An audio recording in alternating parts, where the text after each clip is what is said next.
Substance. Podcast stupéfiant. Bonjour à tous, bienvenue dans Substance, JB, Addiction et Psychédélisme, épisode 2.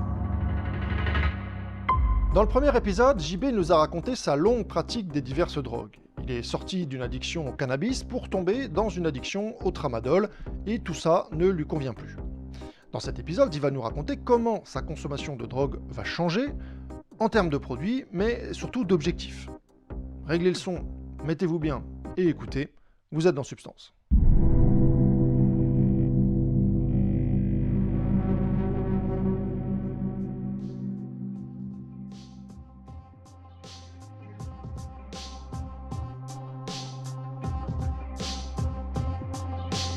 Alors par rapport à ma relation aux drogues et par rapport à mes traumas, ça a été, pendant des années, ça a été de trouver des substances qui faisaient que je me noyais, pas des substances de travail, des substances de dilution, quoi. En mode j'oublie le quotidien ou je dope mon quotidien pour avoir une fausse humeur. Mais non, c'était pas du tout du travail sur soi ou de la conscientisation, même si ça m'arrivait d'y réfléchir, mais l'idée c'était quand même plus de m'abrutir ou de m'exciter pour me donner l'illusion que ma vie était super, quoi. Comment rendre la vie plus supportable avec tout ce passif de trauma, ce gros sac à dos de choses pas gérées. C'était plus ça l'idée, quoi.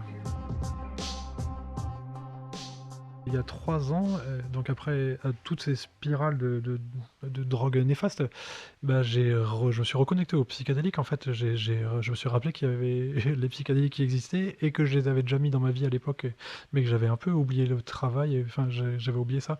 Et du coup, du jour au lendemain, j'ai arrêté une de mes spirales de tramadol, parce que régulièrement il fallait que j'arrête parce que j'arrivais à des dosages trop importants, donc il fallait que je réduise, j'arrêtais, et souvent ça m'amenait à recommencer après, mais sauf que cette fois-ci, non, je me suis reconnecté au psychédélique via la DMT.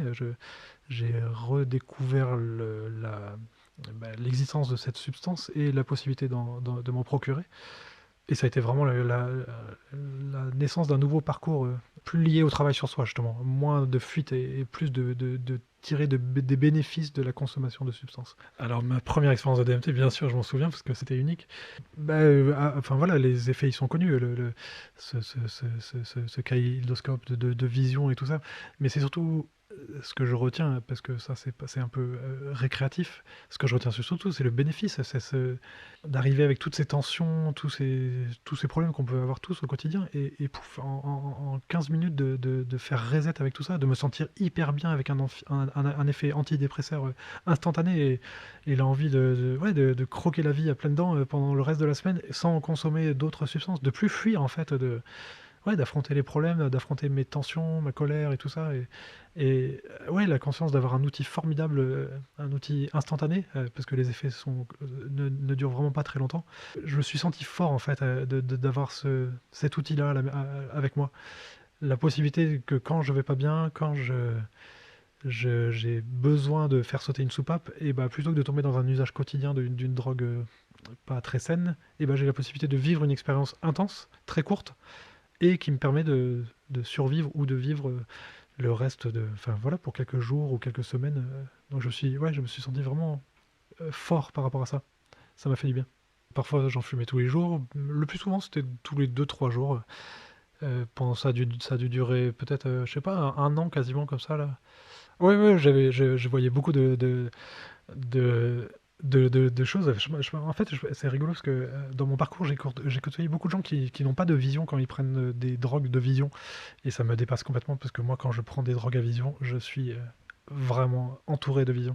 Et oui, bien sûr, des entités expiègles, des lutins farceurs, qui venaient me chatouiller, m'embêter, me déranger. Enfin, rien de très constructif en fait. C'est pas là que le travail se fait, mais oui, plutôt divertissant en fait, mais oui, bien sûr. Le travail, pour moi en tout cas, il se fait pas dans ces visions-là ou ces interactions. Alors après, je dois quand même avouer que avec la DMT, il y a ce qu'on appelle le breakthrough, la percée, là, c'est un stade où il faut consommer une dose assez importante. Et en fait, je suis trop trouillard pour le faire tout seul, et puis trop trouillard en général peut-être.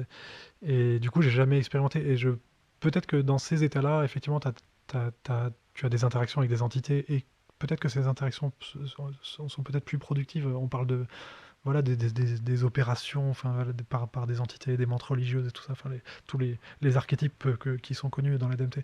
Je n'ai pas été à ce stade-là, donc peut-être que si j'allais à ce stade-là, les interactions avec les visions seraient plus productives, mais j'ai pas pris des doses très importantes, mais ouais, je vois tout un kaléidoscope de formes géométriques et puis toute une faune d'animaux et d'entités mais qui viennent. Voilà, il y a pas, c'est pas une interaction productive, c'est juste rigolo, c'est juste divertissant. Mais les dosages que j'ai pris, ils m'ont largement suffi et ça a eu une réelle influence dans ma vie. Enfin, ça a supprimé une quantité de colère et ça m'a apaisé de ouf au quotidien. Ça a vraiment changé ma vie.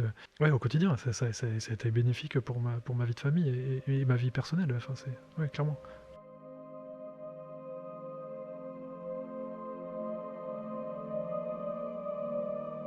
Et bah, du coup, cette reconnexion à des drogues qui permettent de travailler sur soi et d'accepter, enfin voilà, de travailler sur ses traumas, de travailler sur sa vie en général et plus de chercher à fuir. Et bah, ça m'a amené, ouais, à l'ayahuasca, clairement, parce que depuis le début, depuis les plantes des dieux, en fait, depuis que je suis tout jeune, bah, c'est un peu le Graal, l'ayahuasca ou l'iboga, enfin, ces grandes plantes maîtresses qui sont peut-être plus engagées qu'une simple prise de champignons ou qu'une prise de cactus. C'est un peu un peu le Graal de ce monde-là. Enfin, c'est des expériences qui sont plus intenses ou des mondes qui sont plus inquiétants, qui sont plus a priori.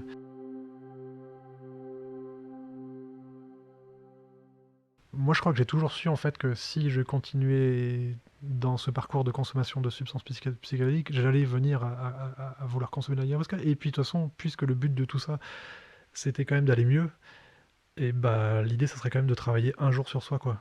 D'arrêter de fuir les traumas et de les dissoudre à grands coups de cannabis ou d'ecstasy ou d'autres choses, mais d'aller travailler et de guérir et de chercher potentiellement un jour à fonctionner plus normalement sans tous ces produits. Et bah, j'ai cherché, j'ai commencé à poser le fait que je voulais faire une expérience à l'ayahuasca, et pour moi, il n'était pas question de faire ça avec des occidentaux, enfin des néo-chamans ou des chamans autoproclamés. Enfin, moi, je prêtais beaucoup de sérieux à la médecine Shipibo, qui est une partie hein, de l'usage de l'ayahuasca, parce que c'est quand même utilisé dans pas mal de pays. Mais moi, c'était ça qui me parlait, ce travail-là. Bon, clairement, enfin, moi, je suis la génération Kunen. Enfin, j'ai pas découvert l'ayahuasca grâce à Kunen, mais c'est clairement le travail de Kunen, d'autres mondes, puis les bouquins qu'il a pu écrire qui m'ont reconnecté à cette médecine. Donc, bah, clairement, pour moi, c'était les Shipibo ou rien, quoi. Et bah, du coup, j'ai fait mes recherches et j'ai trouvé que bah, y a des pays où on peut consommer ça légalement avec des chamans Shipibo qui font le voyage. Et voilà, du coup, je me suis inscrit et c'était parti. Et j'ai fait cette première expérience il y a plus d'1 an maintenant. Bah, ça s'est passé que c'était formidable. Ça a changé tellement de choses en une semaine. Enfin, j'ai fait quatre cérémonies et bah, il y a eu encore une fois un avant et un après, mais cette fois-ci, vraiment, ouais, ça a vraiment ancré des choses et guéri des choses. Enfin, notamment, enfin voilà, je pense que peut-être que je me trompe, mais pour avoir discuté avec les gens qui étaient avec moi, j'ai l'impression qu'on y va tous, nous les Occidentaux, on y va tous un peu pour les mêmes raisons. Voilà, soigner un peu l'enfance,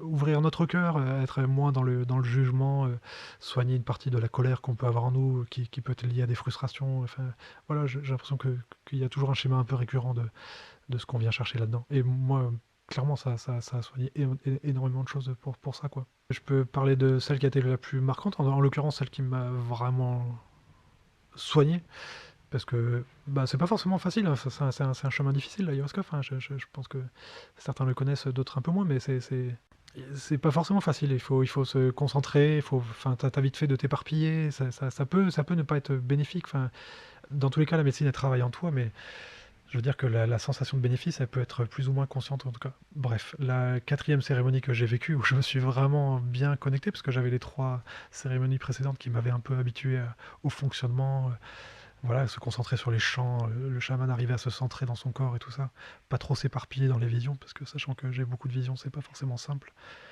Et cette quatrième cérémonie, bah, je me souviens de m'être effondré en larmes après le chant personnalisé que j'ai reçu, l'Icaros là, du chaman. Je me suis effondré de soulagement, de joie et et de bonheur en fait, et ça a été instantané. Et c'est marrant parce que une des personnes qui était à côté de moi m'a dit mais ton visage il a changé en 15 secondes quoi. T'es passé d'un visage crispé, que t'es arrivé crispé avec ta colère et tout ça. Et d'un coup, même physiquement quoi, ça s'est vu, et moi je le sentais de toute façon sur mon visage que j'étais apaisé, j'avais soigné énormément de choses en juste 15 secondes. La fin c'était fou quoi. Une libération et une sensation de bien-être et que ce bien-être n'était pas juste instantané, que c'était fini, enfin que c'était pour la vie entière quoi, que c'était une sensation de durabilité, pareil, qui m'a apporté une force et une confiance folle. Enfin, ça a été fou.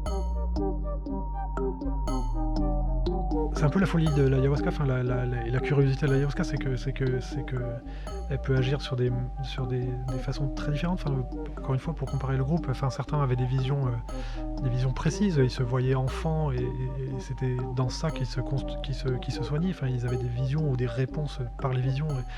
Moi, j'ai juste des visions, c'est le bazar. Enfin, c'est pas des visions constructives. Si je me concentre sur mes visions, j'ai juste l'impression d'aller voir un film de, enfin voilà, Enter the Void de Gaspard Noé. Enfin, c'est un truc complètement divertissant, mais complètement improductif. C'est juste un kaléidoscope d'images. J'ai rien à en tirer si je me concentre sur ça. Moi, c'est plus du sensoriel. Il faut que je me concentre sur mes émotions, mon corps, et le soin, il vient comme ça, quoi. Mais chacun est différent. C'est assez rigolo.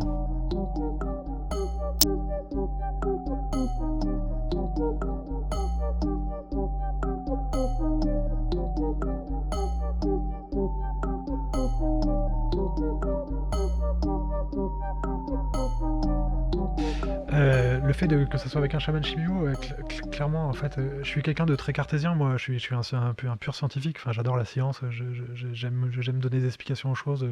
Et en même temps, avec les expériences que j'ai eues, j'ai toujours été ouvert sur les mondes parallèles qu'il pouvait y avoir. Mais là, en fait, de constater, de voir vraiment tous ces flux d'énergie, le travail que ce chaman y fait avec ses chants, et de constater des flux d'énergie d'une personne à une autre, de les voir, ces flux, de voir ces forces en jeu, et ces forces qui sont sombres parfois, qui sont collantes, il se passe des choses dans une cérémonie d'ayahuasca, et de le voir, tout ça, même pas vraiment le percevoir, le voir, et bah c'est juste complètement fou en fait de se rendre compte qu'au quotidien en fait il se passe beaucoup de choses autour de nous, qu'on est très perméable à plein de choses et qu'on le voit pas parce qu'on n'est pas dans ces états qui permettent de le voir, mais ça change la façon, encore une fois, ça change encore une fois la façon dont j'appréhende mon monde aujourd'hui, et j'essaie de faire beaucoup plus attention aux énergies en général, même si ça peut...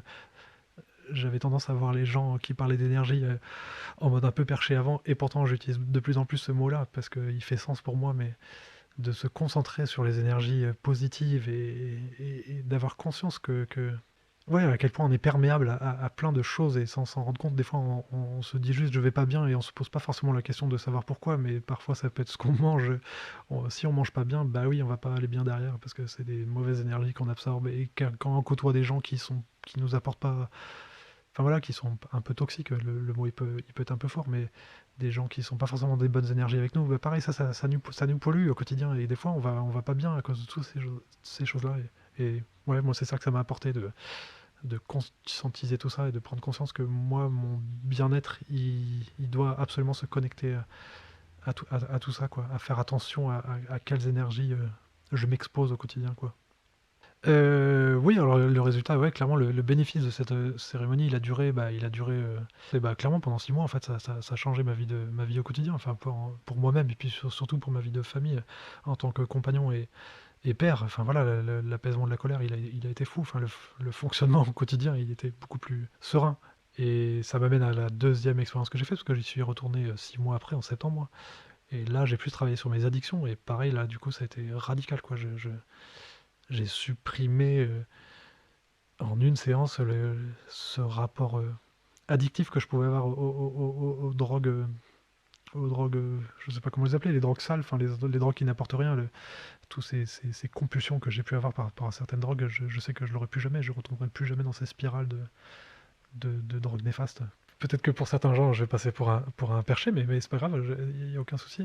Voilà, c'était une de mes intentions de trouver de la force pour arriver à résister en fait à ces compulsions, à ces cycles que j'avais, que je reproduisais tout le temps, des cycles de consommation où j'arrêtais, je reprenais.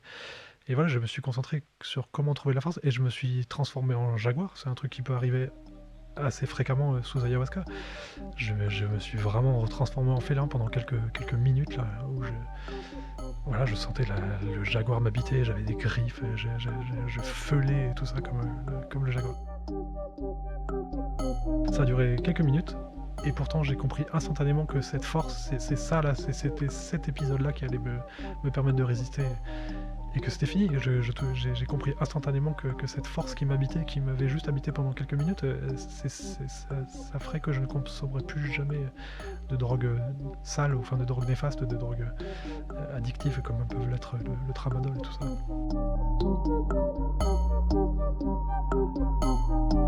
Ça a été très sensoriel cette expérience de transformation de jaguar, c'était uniquement voilà, cette sensation d'avoir des griffes, enfin voilà, mes doigts ont commencé à se recourber, et j'ai commencé à vibrer, à ressentir une force énorme, une puissance musculaire. Je pense que tous mes muscles ont commencé à se contracter. J'ai ma lèvre qui a commencé ma bouche là, qui a commencé à se retrousser là, comme quand le jaguar ou les félins se fâchent là, ils retroussent un peu les lèvres, et puis clairement j'ai commencé à feuler, à avoir un souffle, une respiration complètement différente. Mais c'est fou parce que ça a duré quoi? C'était en fin de cérémonie, ça a duré 2 minutes, et pourtant ça s'est inscrit d'une force en moi. La force du jaguar est venue m'habiter. Ça peut paraître un peu fou, j'imagine, pour certaines personnes, mais pourtant c'est tellement rationnel finalement. Enfin, dans ces mondes-là en tout cas, ça fait sens.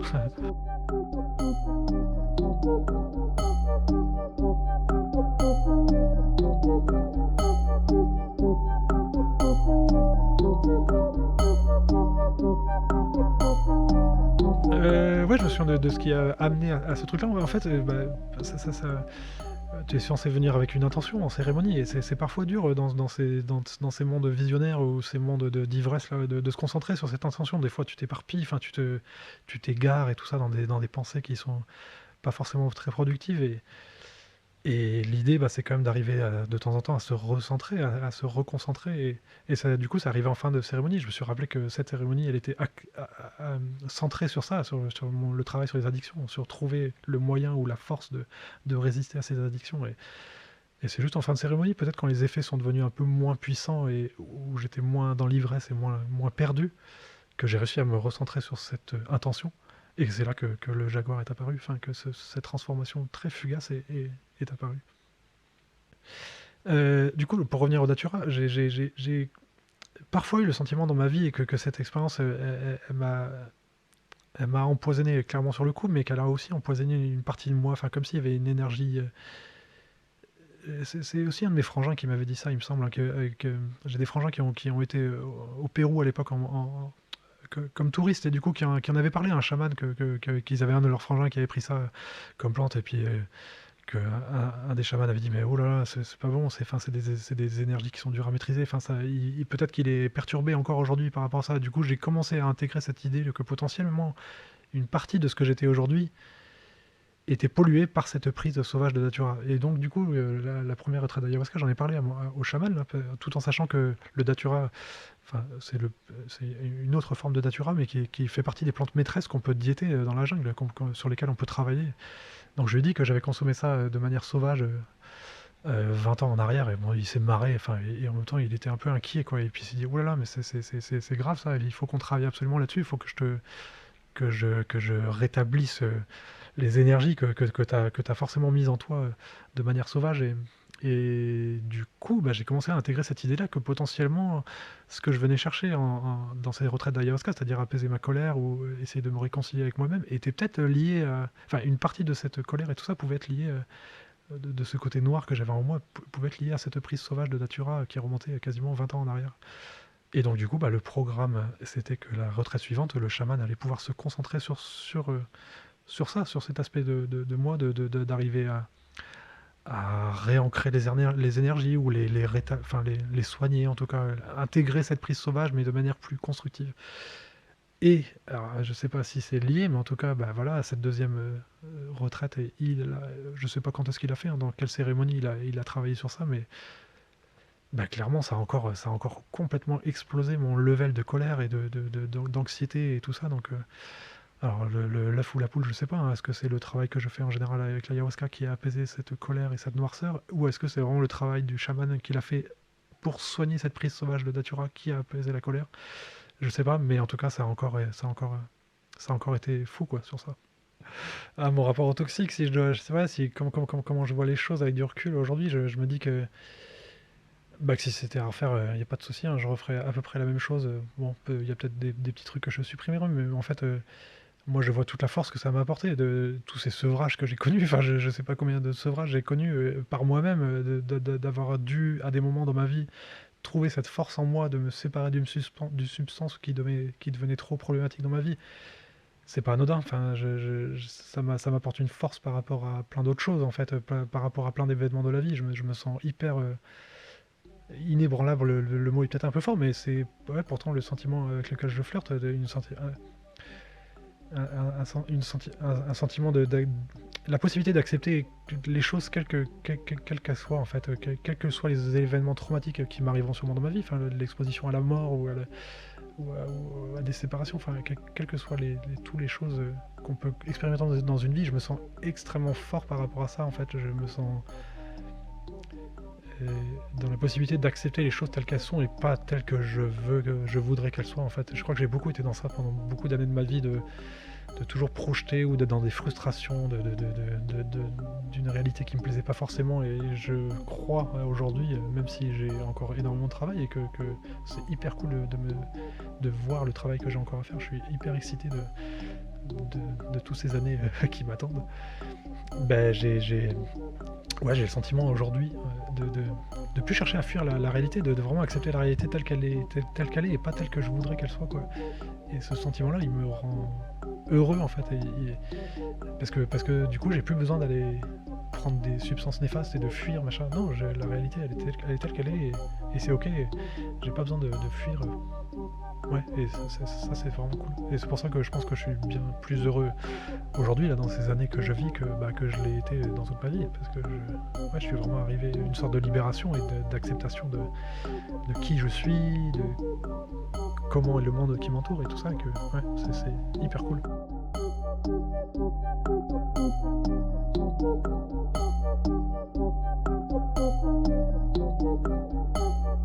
Et voilà pour l'histoire de JB, merci à lui d'avoir accepté de témoigner. Avant de partir, un petit rappel de l'existence d'une page Tipeee dont vous pouvez trouver le lien en description et qui permet, si vous le souhaitez, de soutenir le podcast. Dans le prochain épisode, on change de témoin. D'ici là, portez-vous bien.